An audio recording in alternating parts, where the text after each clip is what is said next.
pessoal do Mentor, aceitando o nosso convite para esse mentor do ciclo de palestras. Já aproveito também para agradecer ao grupo do ciclo de palestras, as meninas, né, procuraram recentemente e falaram que gostariam de voltar às atividades. Eu acho que essas atividades do ciclo de palestras é muito importante para o Instituto Florestal. Proporciona um espaço onde a gente se encontra, né? É uma oportunidade para a gente estar se encontrando, não é sempre que isso é possível, e os assuntos são sempre muito interessantes, né? Eu me lembro de temas anteriores que foram abordados nesse espaço do ciclo de palestra, como, por exemplo, a questão do novo Código Florestal foi tão bem discutida durante esse espaço.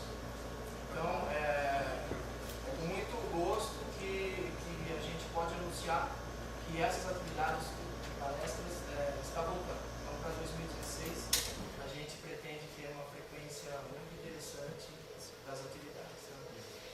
Então, para hoje, a palestrante é a professora Nathalie Gravel. Ela é professora da Universidade de Quebec. Vou ler aqui um pouco as suas qualificações. A professora Nathalie está aqui com a gente, essa é a segunda semana que ela está aqui. Ela tem um trabalho em cooperação com a USP, o campus aqui de São Paulo, e também com o Instituto Florestal. Já é a segunda vez que ela esteve aqui no Instituto Florestal. A primeira vez ela esteve com o Miguel, que a recebeu também, e ela mesma me relatou isso. Eu agradeço muito ao Miguel por isso. Faz parte do Instituto Florestal. É isso aí, com certeza. Então, a professora Nathalie, ela é professora e pesquisadora da Universidade de Laval desde 2005. Possui pós-doutorado pela Universidade de Yale em 2003 e 2005. Especialização em Geografia da América Latina e Caribe. É presidente da Sociedade de Geografia de Quebec desde 2006. Presidiu também a Associação Canadense de América Latina e Caribe entre 2013 e 2014. É gerente do projeto Brasil-Canadá, uma missão científica desde 2014. Possui um prêmio de excelência de ensino na Universidade de Laval para o manual intitulado Geografia da América Latina, uma cultura de incerteza. O prêmio para a melhor tese da Associação Canadense de Estudos da América Latina e Caribe, de 2004. Hoje a professora Nathalie ela vai falar sobre governança de recursos florestais e hídricos, e especificamente são 3 assuntos. Bosque modelo, reventação, uma experiência na Costa Rica. O segundo assunto seria território indígena, nação Aida, de Vancouver, e uma rede de articulação para o semiárido no Nordeste do Brasil. Então são três assuntos dentro dessa governança de recursos florestais e hídricos. E eu tenho uma grande expectativa de que a parte de bosques modelos possam ser aplicados nas unidades do Instituto Florestal. Espero que após a apresentação dela a gente possa ter alguma discussão nesse sentido aí. Então, obrigado, professora Nathalie. Por favor. Obrigado.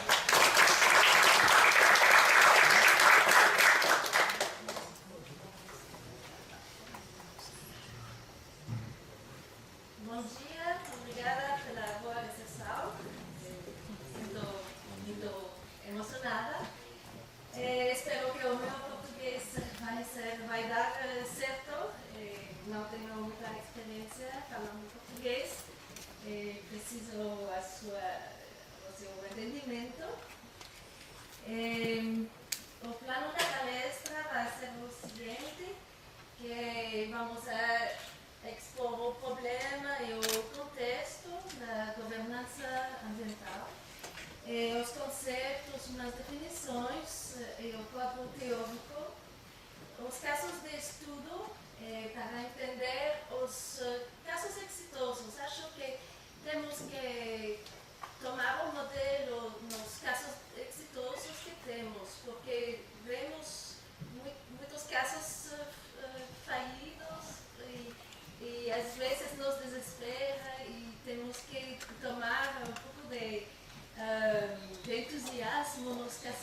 exitosos, que são muito poucos no mundo, na verdade, de governança ambiental. Mas isso são três, e acho que são cheios de lições para nós. Então, vou começar com a Nassau Alta, da ilha de Vancouver, no Canadá. Vancouver não só é uma cidade, também é uma ilha grande, e o território faz parte do território de nações indígenas. E foi o único caso exitoso de governança ambiental no Canadá, onde as nações indígenas ganharam muito e puderam influir as leis também. Depois, o Bosque Modelo de Orientação de Costa Rica e Gestão da Água no Semiárido. Esses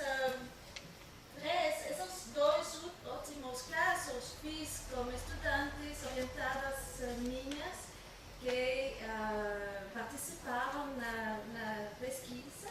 O primeiro eu fiz sozinha, então são muitos anos de pesquisa com colaboradores de mestrado e também de doutorado. E tenho um orientado que é de Pernambuco, que é professor na Universidade Federal de Pernambuco, que faz um doutorado comigo na Universidade de Laval e trabalho como caso da ASA no semiárido.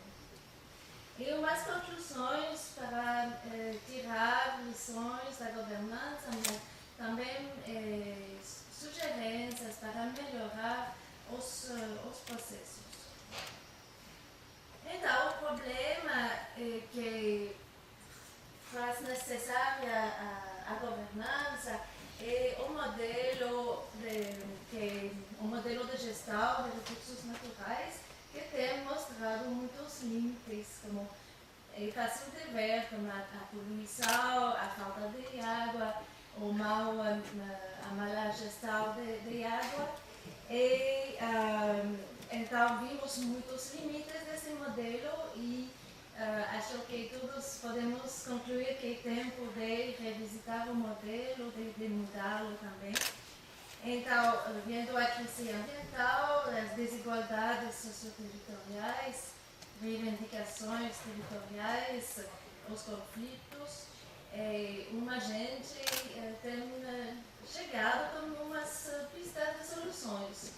E são a gestão ecossistêmica, como vocês conhecem bem, os saberes locais e tradicionais, essa valorização desses saberes, e a governança participativa. Mas isso não é tão fácil de chegar. É bom, é fácil falar, mas chegar lá é difícil, né? E também os que fizeram parte do comitê da avaliação ecossistêmica do milênio chegaram com umas críticas desse processo mesmo, porque às vezes não está o processo de avaliação não está arraigado no território onde se dão os problemas. E muitas vezes a população local não está contribuindo, ainda com os seus saberes, não está contribuindo, participando para entender melhor as situações. E às vezes tem muito que dizer, mas os pesquisadores não sempre os ouvem ou precisam ou se voltam para eles para ter a sua contribuição. Então, reconheceram a falta de estabelecer uma escala adequada aos problemas estudados e sou geógrafa, então vamos falar muito de território e a minha perspectiva, o meu olhar. Então, é bem importante de bem escolher a escala que corresponde aos problemas e aos atores também que estão considerados os problemas. E escutar os saberes locais e tradicionais. Aqui, rapidamente, vamos ver umas definições para ficar com o mesmo vocabulário. Então, de governança ambiental, participativa e escalas e bioregião.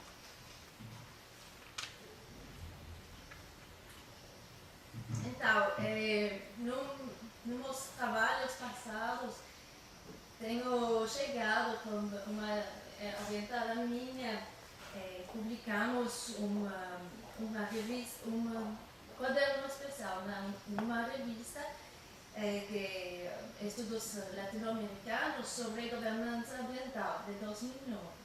E chegamos com esta definição, que também faz consenso dentro dos autores da governança, e também é a mesma definição adotada por a FAO, onde a governança trata-se de uma ordem emergente, de um sistema que é, às vezes, o resultado de um processo de interações sociais e o meio por o qual os atores podem atuar e interpretar.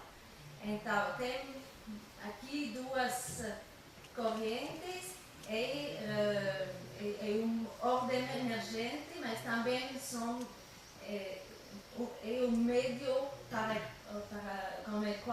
o qual os atores podem chegar a ter uma participação. Em inglês falamos de multi-stakeholder governance, então governança com atores múltiplos.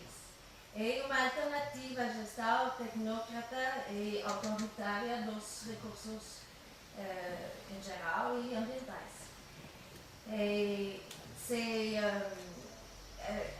A governança é uma resposta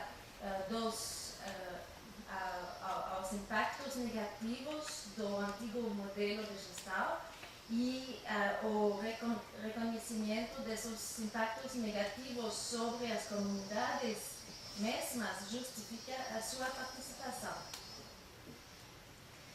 Aqui, para completar o diagrama que conhecemos bem, da sustentabilidade, a governança chegar como o quarto círculo aqui, abarcando os três primeiros de sociedade, economia e meio ambiente. Então, a governança é o quarto círculo que permite dar uma orientação aos projetos de desenvolvimento sustentável. O objetivo da governança a nível comunitário é de criar comunidades unidas para trabalhar nos projetos comuns e capazes de encontrar soluções a seus próprios problemas através de negociação, solidariedade e uma visão comum.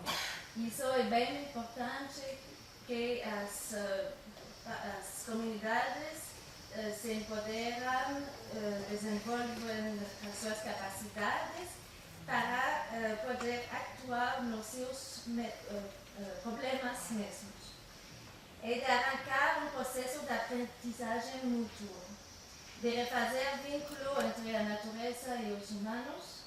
E se não tem humanos ou conflitos de uso territorial, não se pode aplicar a governança. Então, se alguém me diz que aqui é muito difícil porque tem conflitos territoriais e tudo, exatamente nesses casos precisamos de um processo de governança.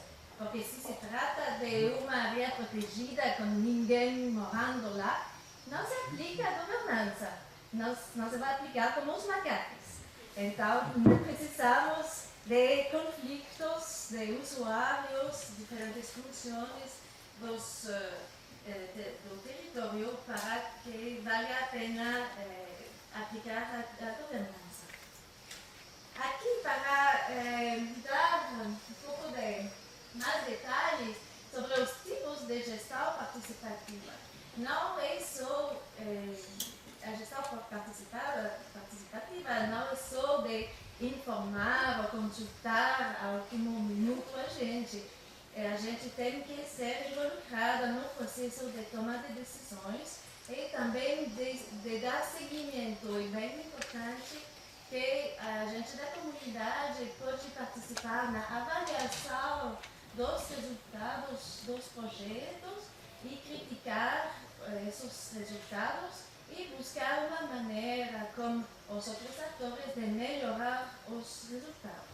E a governança não só é de chegar aos resultados, mas o caminho é tão importante que os resultados mesmos. Então temos que valorar o caminho que está feito e às vezes vai demorar, pode demorar uns anos, se pode precisar de mais tempo que foi planejado, mas é realmente a construção de novos hábitos de gestão e muitas vezes se chama uma gestão horizontal, onde não é uma gestão vertical, onde as decisões estão impostas nas comunidades, mas também valorar todos os membros das comunidades e que são iguais. Então, uma gestão horizontal. E tem 7 graus de gestão participativa. O primeiro, aqui não é em espanhol, não pude traduzir. Então, o primeiro grado é o da informação. A comunidade está informada sobre as decisões que foram tomadas. O segundo grau é a consulta. E aqui temos o início dos contatos diretos entre os atores que tomam decisões e a comunidade, mas às vezes os resultados da consulta acabam no bote de lixo. Às vezes fazem uma consulta aos atores que tomam decisões para sentir-se bem, para dar uma boa imagem, mas às vezes os resultados da consulta não fazem diferença, acabam no lixo. E o terceiro grado é o da cooperação, onde a comunidade aporta algumas ideias para a gestão de recursos. E aqui se tomam em conta, empiezam a tomar em conta os conhecimentos locais. Depois, uma etapa de comunicação.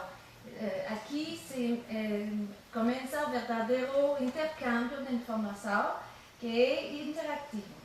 Depois, mais avançado, comitês consultores, onde realmente representantes das comunidades estão convidados a sentar-se na mesa e decidir de comitês de consultação. Depois, conselhos de gestão, ali se estão acercando mais do poder e podem votar e ter uma influência mais grande. E depois, raramente chegamos lá, o controle comunitário compartido. E aqui são graus que são considerados como ideais, mas como a democracia. A democracia, temos muitos ideais, mas raramente vivimos até chegar lá. Então, o certo é controle comunitário compartido e raramente chegamos até esse nível e temos que sempre estar cuidando, porque às vezes pensamos que as comunidades, como o caso da comunidade da nação Haida, pensamos que vamos bem, vamos influindo o poder e depois chegar uma decisão do governo que nos lembra que finalmente não estávamos tão perto do poder. Então, sempre temos que vigiar. A governança ambiental é um exercício equitativo de um poder sobre a gestão dos recursos naturais dentro de uma entidade territorial e de tal maneira de influir no planejamento de seu uso, seguir aos objetivos dos grupos de atores dentro de um consenso. É bem importante ter paciência para chegar a um consenso.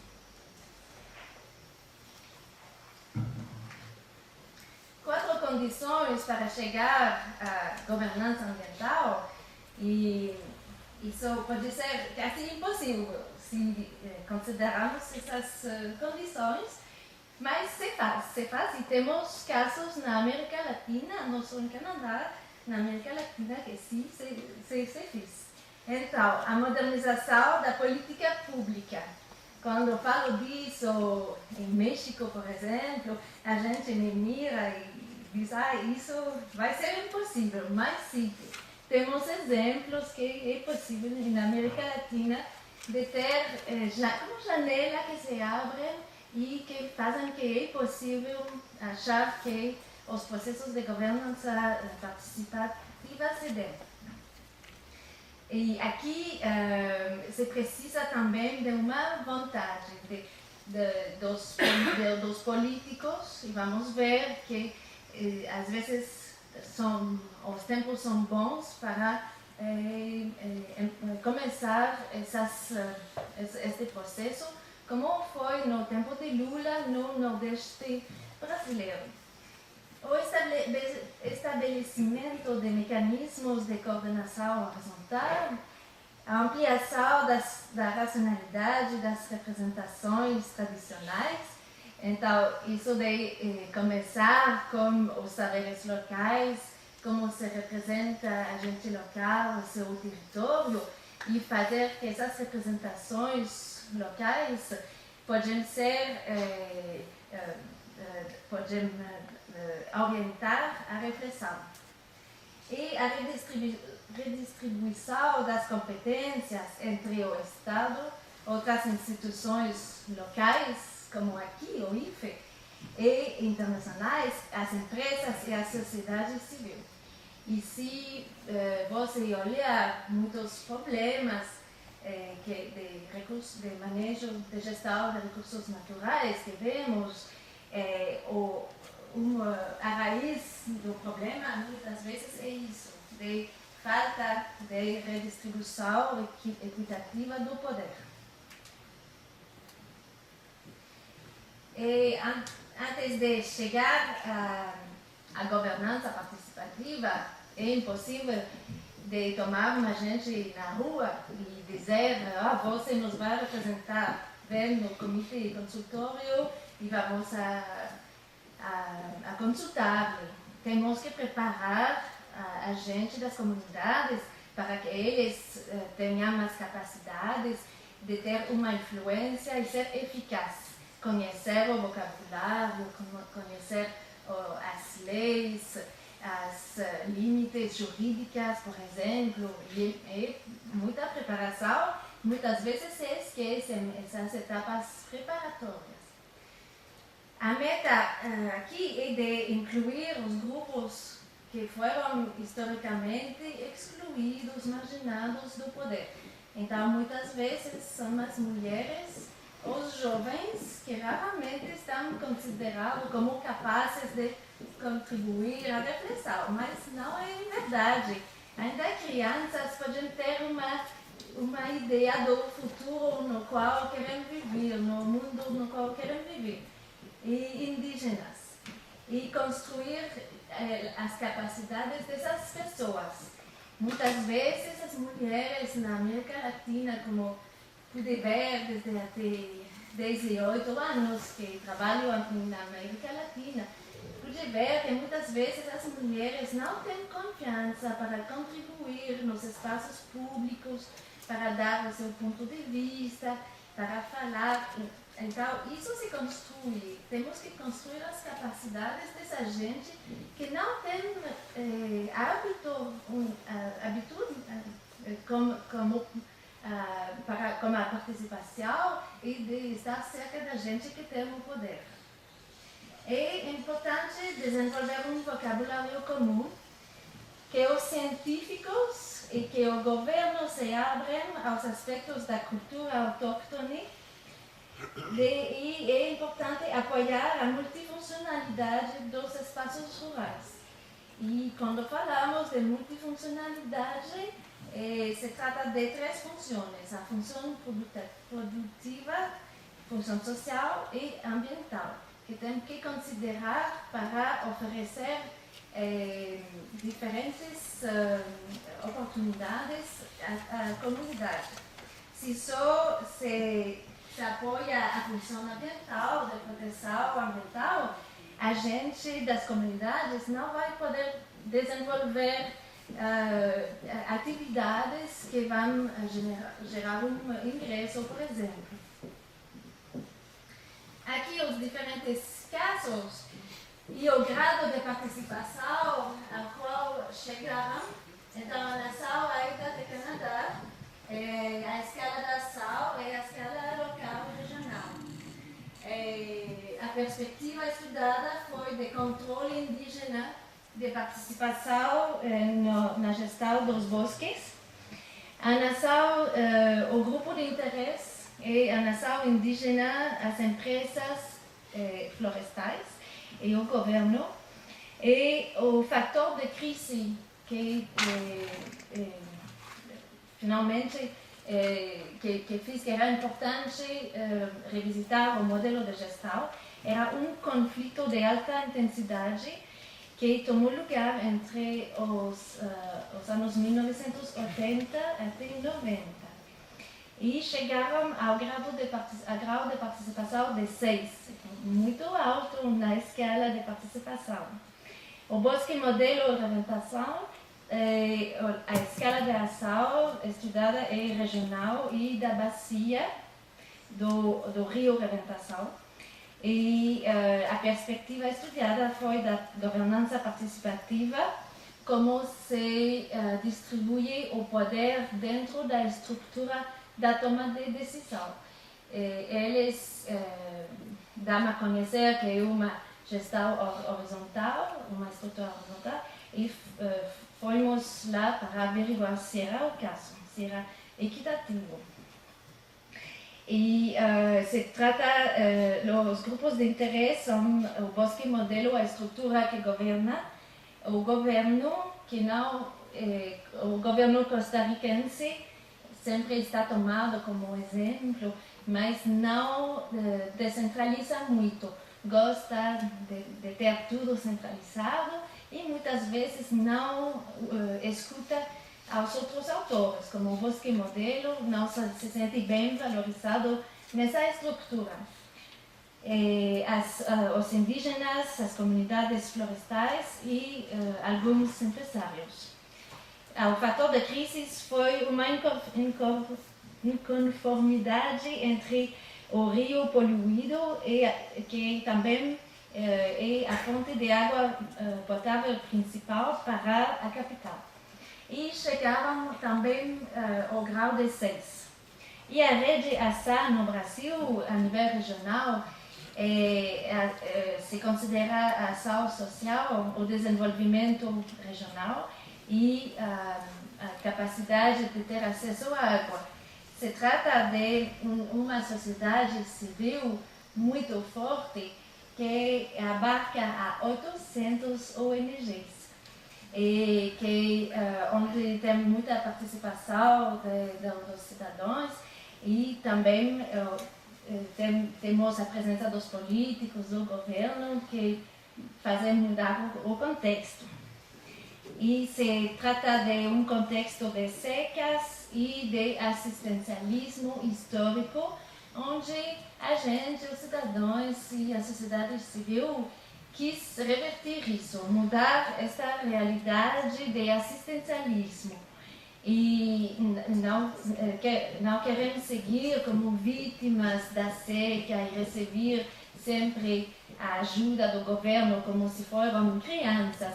Querem capacidades para tomar o seu destino nas suas mãos e poder desenvolver a sua região. E funcionou bem com a construção de cisternas que ajudam para ter água para as famílias, mas também para a produção agropecuária. E puderam desenvolver a agroecologia, por exemplo, à base dessas cisternas. E chegaram ao nível de 4, mas com algumas mudanças políticas, rebaixaram ao nível 2. E vamos ver como o contexto político faz uma diferença. Aqui, para começar, então, como a Nassau vai dar um pouco de contexto, vamos a viajar ao Canadá. Estamos no ecossistema mais úmido do Canadá, na costa pacífica, costa oeste, com mais de 3.000 milímetros de chuva por ano, 203 dias de chuva por ano.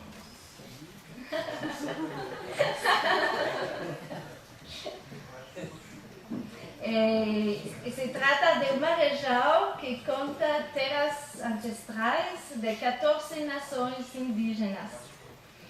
E houve um conflito de alta intensidade entre a Companhia Florestal em 1984, que já estava presente na isla de Vancouver, e que cortava essas sequoias, redwood, que são de muitas idades, alguns chegam a 700 anos de idade, e para a Companhia Florestal, naturalmente, muitas ganâncias, não? De cortar essas árvores. E quando começou o conflito, e quando a companhia quis cortar as árvores de uma isla onde fica a fonte de água de um povo que é metade indígena e outra metade de colonos, e também que é conhecido por o ecoturismo. E essa manifestação, em 1993, com 800 manifestantes de todas as partes do Canadá que chegaram lá para manifestar, foi o ponto de partida, de começo do movimento ecologista de Canadá. E a partir deste tempo falamos deste povo, de Tofino, como o Brasil do Norte, porque a gente, muitos manifestantes se atadaram nas árvores para impedir a corte, para defender os árvores. E aqui houve uma aliança entre a população, o povo local e os ambientalistas, que permitiu dar força e fazer ganâncias, e também os indígenas foram parte dessa aliança contra a Companhia Florestal. E se declarou um moratório sobre o corte na ilha de Meares. Aqui no Parque Nacional de Cathedral Grove, onde apresenta árvore que foi destruído por o fogo, tinha 700 anos de idade, e agora isso é o cartão que está como árvore, e como para lembrar que tem gente que só quer fazer dano, não? À natureza. E agora o Parque Nacional foi fundado para defender grande parte desses árvores. O seu território aqui é a isla de Vancouver, que faz como 500 quilômetros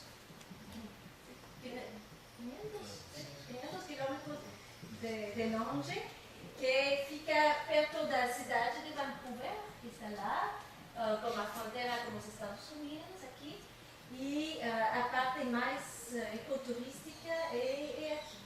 E tem outras ilhas onde tem turismo, e o território indígena está separado aqui segundo as nações. Outras imagens do Parque Nacional, esse do Cathedral Grove, e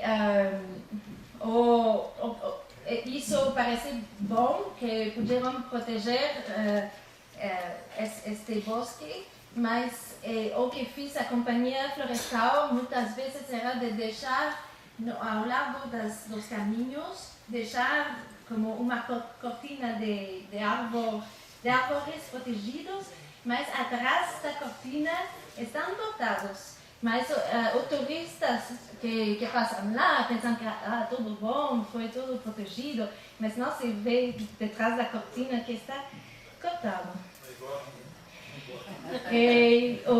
Aqui a isla de Mears, onde se queria cortar as árvores, onde tem a fonte principal de água, é um pequeno povo de não 2.000 habitantes e está reconhecida por a pesca com métodos indígenas. Como chegar a ter ganâncias está Nassau, a raiz do conflito. Em 1994 se criou o Conselho de Gestão dos Bosques nos territórios reclamados por os indígenas. A Nassau ainda participa de maneira equitativa das decisões e ao voto no Conselho. Em 2005, indígenas compraram direitos de exploração florestal a uma companhia para poder viver do bosque. Eles queriam ter controle de seu território, dos bosques e fazer a explotação como eles estão acostumados a fazer, segundo os seus princípios, que muitas vezes são responsáveis e duradouros também. Em 2007, houve uma nova lei na província de British Columbia que obrigou o governo a consultar a Nassau para todas as decisões que tocava o seu território. Isso foi a maior ganância e a única em Canadá. Não tem outras nações indígenas que chegou a influir na criação de lei. Em 2005, quando pensávamos que tudo caminhava bem, houve uma decisão de Parques Canadá, como a secretária que gestiona os parques, que foi ao contrário da decisão do consenso chegado no Conselho no Conselho Consultativo. Então, a partir desse momento, foi difícil aceitar que não estávamos tão perto do poder que pensávamos. E se criou uma incerteza acerca do processo mesmo. O Conselho da Nassau apoiou a multifuncionalidade do território e para ter uma base para o desenvolvimento econômico à base de ecoturismo. E aqui os indígenas são gerentes e donos das atividades turísticas, tem uma cooperativa de pesca, hotel, restaurante, fazem visitas guiadas em reserva indígena. E para a Nassau ainda, os seus prioridades são o emprego local, as manufatureiras locais, capacitação e educação, o conhecimento para a gestão dos recursos florestais. E aqui é interessante como o saber científico tem um lugar importante para esta comunidade indígena. Querem conhecimentos para poder gestionar melhor o seu território, os seus bosques. De ter uma infraestrutura básica, vias de acesso aos bosques, turismo rural, florestal, produtos florestais não madeireiros, espécies introduzidas e informação, pesquisa, desenvolvimento de produtos, comercialização. Então, isso é a visão, as prioridades da nação indígena para o seu território.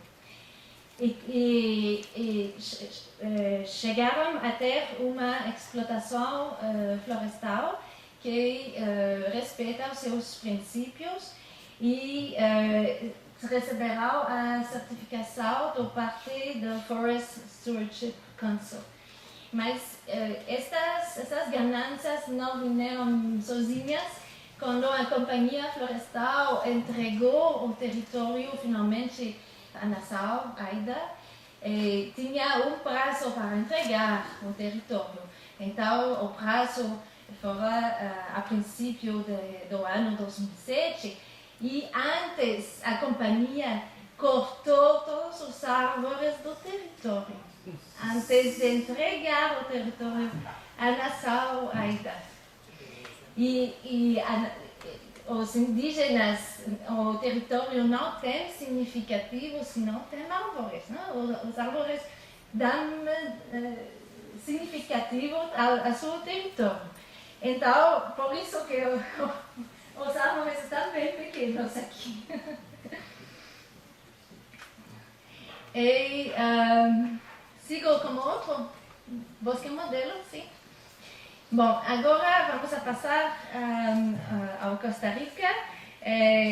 O Bosque Modelo Reventação foi o primeiro bosque modelo criado em Costa Rica e um dos primeiros também da rede internacional de bosques modelos, que, por coincidência, essa rede internacional começou na minha província, em Quebec, e agora tem um tamanho internacional, está em todos os continentes, tem mais que 50 bosques modelos na América Latina mesma. Em Chile tem 4, Brasil tem 4, mas em São Paulo não. Então, poderia ser uma oportunidade aqui. E este bosque modelo Reventação é a chefatura dos bosques modelos da rede da América Latina. E em 2007 se falava do Rio Reventação nos mídias locais como o segundo rio mais sujo do país, que produz ainda 25% da água potável. Então, tinha um grave problema de poluição. A bacia produz 94 mil toneladas de lixo anuais e 26% desse lixo não se recolhe. A poluição é de fonte agropecuária, industrial, residencial. Então, nessa bacia tem de tudo. Tem indústrias que produzem cimento, por exemplo. Tem residências, uma cidade grande. Na bacia moram quase 400 mil habitantes. Desses, 54 mil vertem suas águas sem tratamento e tem a cidade de Cartago, que está dentro da bacia. Em 2003 se fundou este bosque modelo, que é sede da rede ibero-americana, sede do CATI, onde a biodiversidade é de alto valor. E também está cruzado por dois corredores biológicos. A superfície faz mais de 300 mil hectares. Os princípios que orientam os bosques modelos são os seguintes: trabalhar de forma associativa para chegar à integração de todos os atores, promover o desenvolvimento sustentável, de buscar um território com alto valor biológico e cultural para proteger. Desenvolver os programas de atividades que refletem necessidades e valores dos atores, dos moradores. Promover o desenvolvimento de capacidades e o intercâmbio de conhecimentos.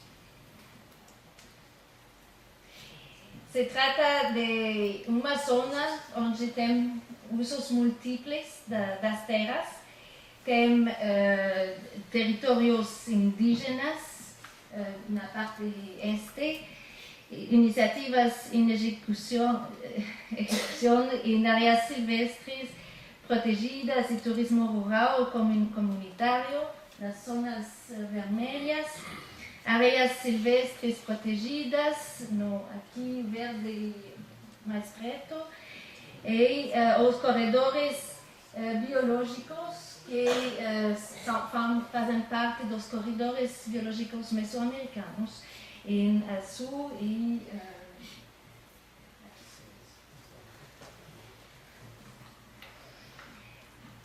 aqui se pode ver o mapa como uso do solo em 1996, com bosque primário como verde mais preto, bosque secundário, o verde um pouco mais claro, cultivos e também zonas urbanas. Dentro dos usos múltiplos, também vemos atores múltiplos. É responsável para 50% da água potável da capital.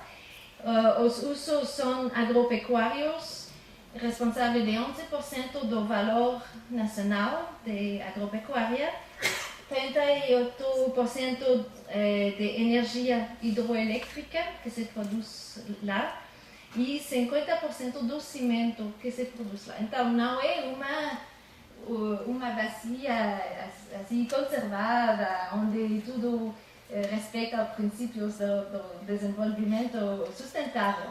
E o reto, o desafio foi de chamar os empresários, os diferentes atores que têm outros interesses que a preservação do meio ambiente, chamá-los e tê-los na mesa de negociação, sentar-se juntos e dizer: ok, como vamos fazer para proteger este território?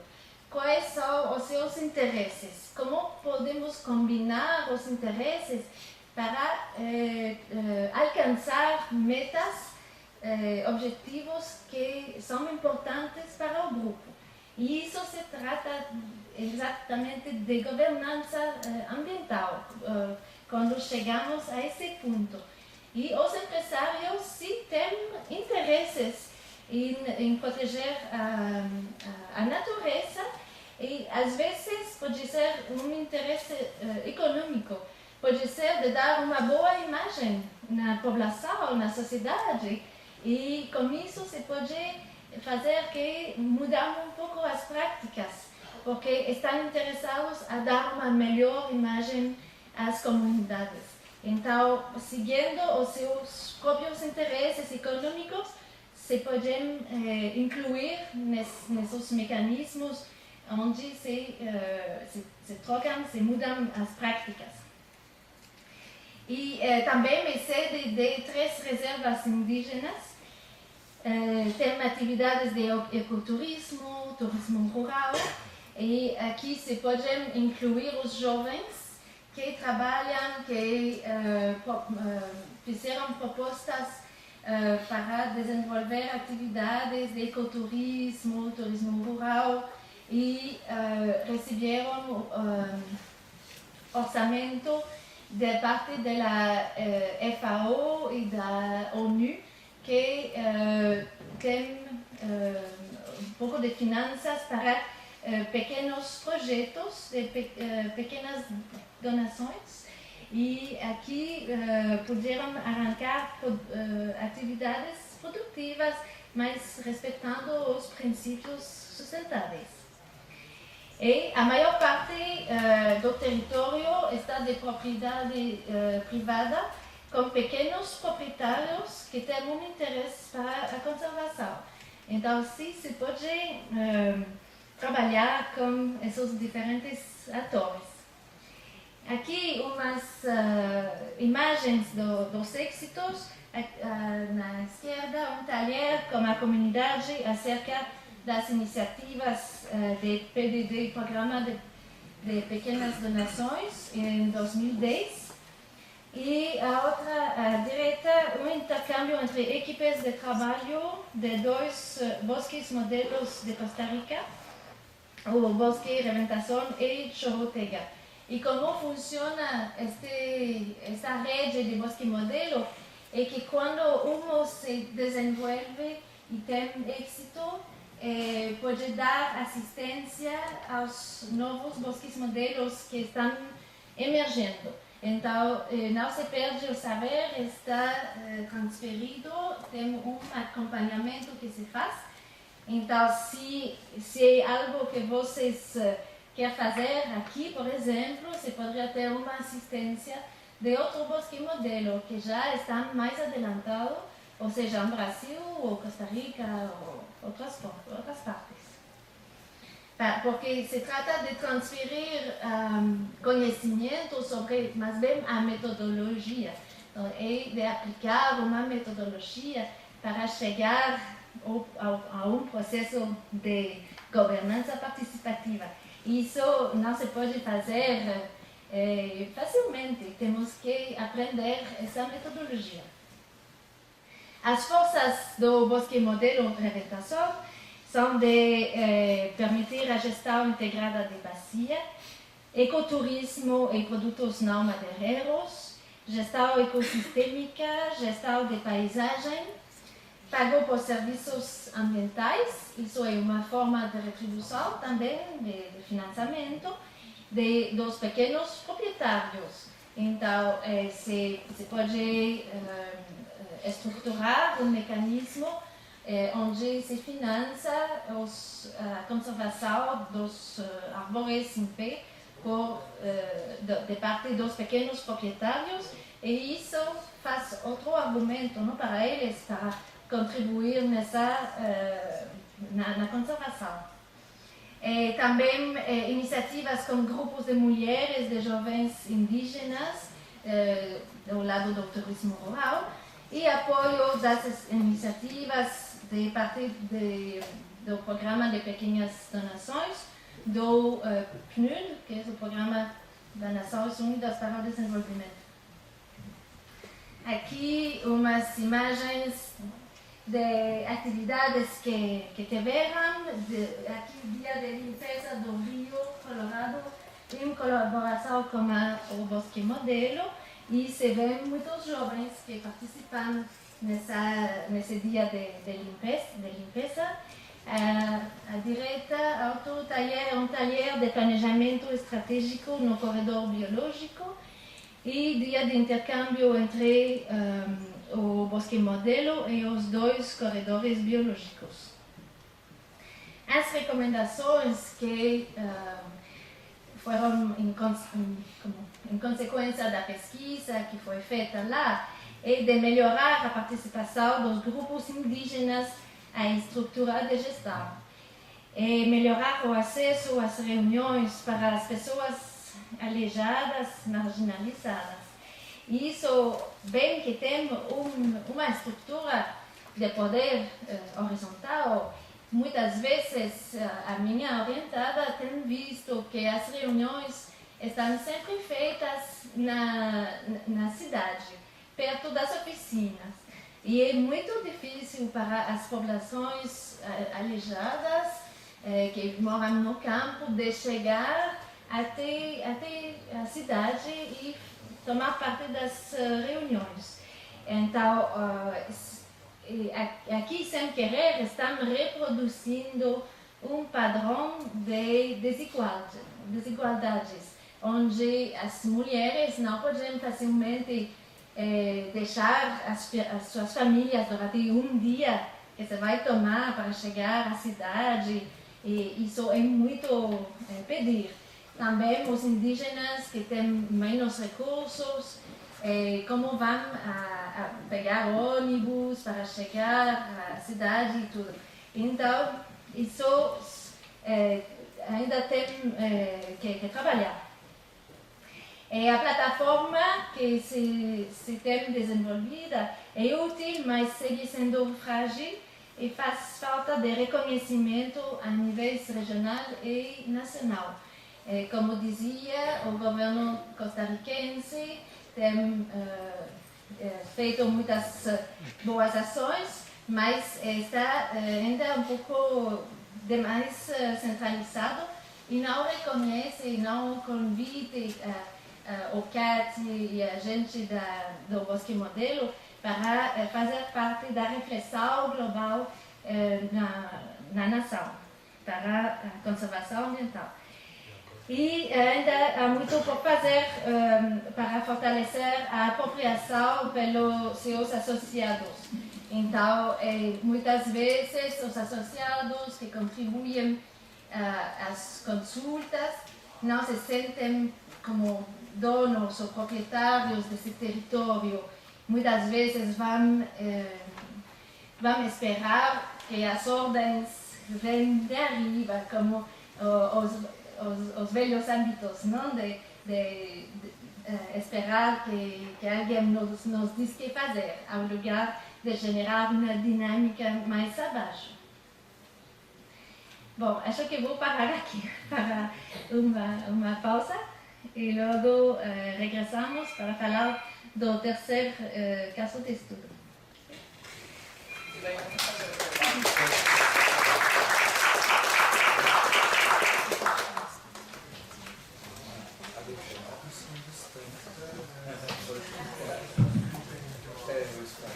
Então, pessoas alejadas e pessoas que moram distante.